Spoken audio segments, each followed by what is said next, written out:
오늘부터 몇 주간 걸쳐서 요한서신 전체를 살펴보겠습니다. 요한서신은 요한 1서와 요한 2서 그리고 요한 3서를 가리킵니다.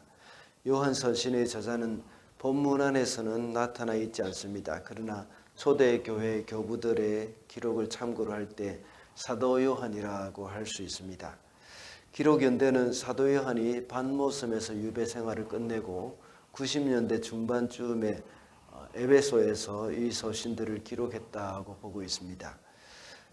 수신자에 대해서는 요한 1서를 누구에게 보냈다는 것에 대한 정보는 거의 없습니다.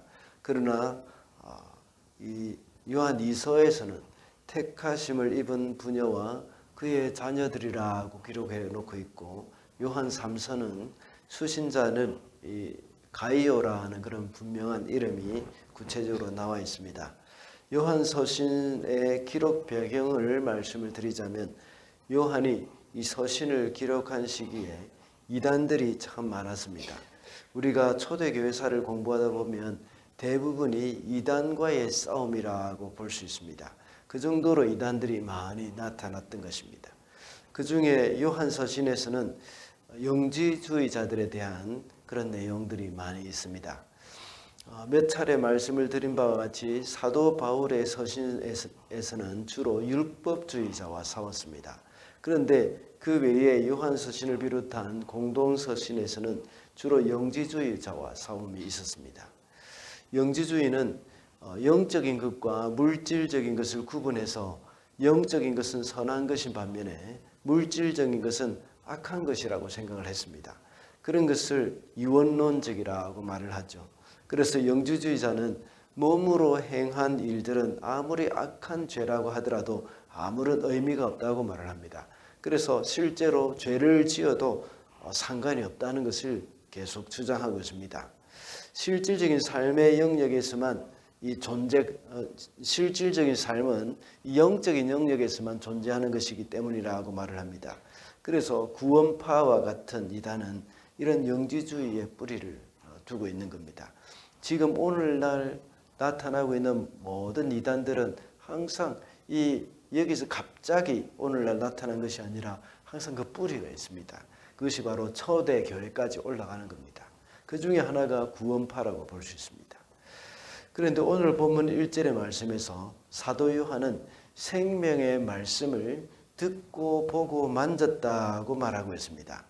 영지주의자들은 선하다고 생각하는 그 말씀, 이것을 헬라어로는 이 말씀, 이것을 로고스라고 하는데, 이것은 영적인 것인데 아주 선하다고 생각하고 있는 것입니다. 그런데 사도 요한은 이 영적인 것을 로고스 이것을 듣고 보고 만졌다고 말을 하면서 영지주의자들의 주장을 깨어부수고 있는 겁니다. 요한은 요한 서신서뿐만 아니라 요한복음에서도 역시 말을 합니다. 태초에 말씀이 계셨다고 말을 합니다. 그 말씀, 다시 말하자면 로고스가 육신이 되었다고 기록을 하고 있습니다. 이 말씀이 육신이 되어서 우리 가운데 거하였다 하고 말씀하고 있습니다. 이것은 영지주의 이단들에 대한 영지주의 이단들이 이 말을 들으면 아주 충격적으로 받아들이게 되는 겁니다. 그 거룩한 로고스가 어떻게 육신이 될 수 있느냐 하는 그런 생각을 가지게 만드는 것입니다. 그러나 그분이 바로 예수 그리스도임을 증언하고 있습니다. 오늘은 사도 요한이 이 책을 기록한 목적에 대해서 말씀하고 있죠. 그것은 3절에 잘 나타나 있습니다. 이렇게 보고 들은 바를 선포하는 것은 우리와 사귐이 있게 하기 위해서라고 말을 합니다. 그래서 오늘은 이 성도의 사귐이라는 제목으로 말씀을 살펴보고자 합니다. 첫째로 성도의 사귐은 복음 안에서 이루어집니다. 3절 말씀이죠. 우리가 보고 들은 바를 여러분에게도 선포합니다. 우리는 여러분도 우리와 서로 사귐을 가지기를 바라는 것입니다. 우리의 사귐은 아버지와 또 그의 아들 예수 그리스도와 함께하는 사귐입니다. 여기서 말하는 우리를 가리키는 사람은 바로 사도 요한을 비롯해서 예수님의 제자들을 일컫는 것입니다. 사도 요한은 요한 1서 수신자에게 자기가 보고 들은 바를 선포하는 이유는 자기들과 사귐이 있기를 바라기 때문이라고 말씀하고 있습니다. 요한이 보고 들은 바는 예수님을 말하는 것이고 결국은 복음을 말하는 것입니다. 이와 같이 성도는 복음 안에서 교제가 이루어져야 하는 것입니다. 제가 늘 말씀을 드리는 것이 바로 이것입니다. 교회는 예수님의 이름으로 모이는 것이죠. 그래서 우리는 성도가 모두가 다 복음 안에서 이루어질 수밖에 없는 겁니다. 이 성도의 교제, 이것은 모두가 이 복음 안에서 교제가 이루어지는 것입니다. 이것이 교회가 세상과 다른 부분입니다. 다른 것으로는 모임은 교회라고 할 수가 없습니다. 성도의 교제라고도 할 수 없습니다. 그저 세상의 동호회에 불과한 것입니다. 그렇게 할 때 우리는 하나님과 사귐을 이루어 갈 수가 있는 것입니다. 예수께서 마태복음 18장 20절에 말씀하시기를 두세 사람이 내 이름으로 모인 곳에 나도 그들 중에 있느니라고 했습니다. 우리 성도들이 주님의 이름으로 모이고 주님 안에서 사귐을 할 때 주님이 그 가운데 계신다고 했습니다. 우리 성도들은 복음 안에서 사귀는 그 사귐, 이것이 곧 주님과의 사귐과 같다는 것을 꼭 기억해야겠습니다. 그래서 오늘 본문 3절에서 말하기를 우리의 사귐은 아버지와 또 그 아들 예수 그리스도와 함께하는 사귐이라고 말했습니다. 성도는 함께 교제하는 가운데 기쁨을 나누어야 합니다. 그런 성도의 교제가 이 술을 놓고 교제할 수는 없죠. 그리고 우리의 교제 가운데 삼위 하나님이 함께 하시는 교제가 되어야 하는데 그 가운데 술이 들어가고 또 건전하지 못한 문화가 들어간다면 올바른 교제가 일어나지 않을 것입니다.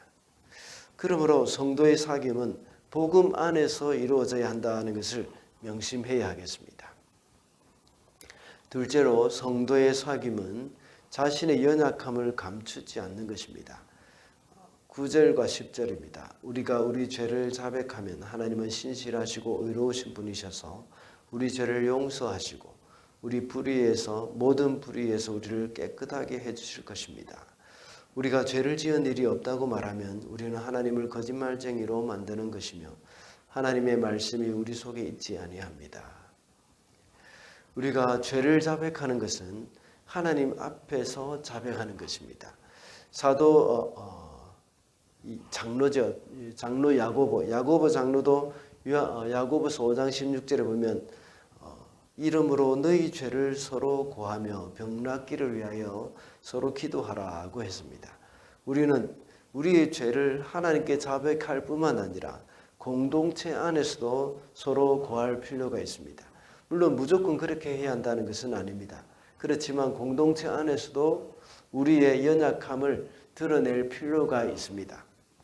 우리의 연약함은 우리가 범죄한 것도 해당이 되지만 우리의 부족한 부분, 우리의 부끄러운 부분도 역시 공동체 안에서 숨길 필요가 없습니다. 물론 자신의 부끄러운 부분을 떠벌리며 다니라는 그런 말은 아니지만 애써 그것을 감추려고 애쓰는 것도 역시 옳지 않습니다. 우리는 공동체 안에서 서로 지체라는 생각을 가지고 나의 연약함을 형제 자매들에게 솔직히 인정을 하고 서로 도움을 구할 필요도 있습니다. 공동체에서 하나 되면 서로가 완벽하기 때문에 하나가 되는 것은 아닙니다. 오히려 자신의 잘못과 연약함과 부끄러운 부분을 인정하고 오픈할 때 하나됨에 이르는 것입니다. 내가 완벽한 존재라는 것을 나타낼 때에 오히려 그것은 공동체가 분열하기가 참 쉽습니다. 우리는 결코 완벽한 존재가 아닙니다. 오늘 10절에 말씀하고 있는 것처럼 우리가 죄를 지은 일이 없다고 말하면 우리는 하나님을 거짓말쟁이로 만드는 것이며 하나님의 말씀이 우리 속에 있지 아니하다고 말했습니다. 우리가 죄를 지은 적이 없다고 이렇게 말한다면 우리가 내가 완벽하다는 그런 말을 하는 것과 마찬가지입니다. 공동체는 완벽한 사람에 의해서 움직이는 것이 아닙니다. 연약한 사람들이 모여서 서로의 연약함을 다른 사람의 강점으로 채워가는 것이 진정한 공동체이며 성도의 교제라고 할 수 있습니다. 그러므로 성도의 사귐을 통해서 우리의 연약함과 부족함을 인정하고 서로에게 도움을 주고받는 것을 감사함으로 받아들여야 합니다. 공동체를 믿고 신뢰한다면 우리의 연약함과 또 우리의 부끄러운 부분도 오픈하고 도움을 받고자 하는 마음이 있다는 것입니다. 우리 연약한 지체를 통해서 또 공동체 안에서 사귐은 더욱더 깊어진다는 사실을 우리는 꼭 기억해야 하겠습니다. 말씀을 맺겠습니다. 오늘은 성도의 사귐이라는 제목으로 말씀을 살펴봤습니다.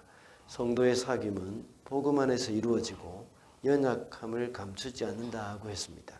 우리는 주님의 피로 값주고 사신 교회 공동체의 구성원입니다. 그래서 오늘도 성도로서 깊은 사귐을 가지면서 살아가는 하루가 되시기를 바랍니다.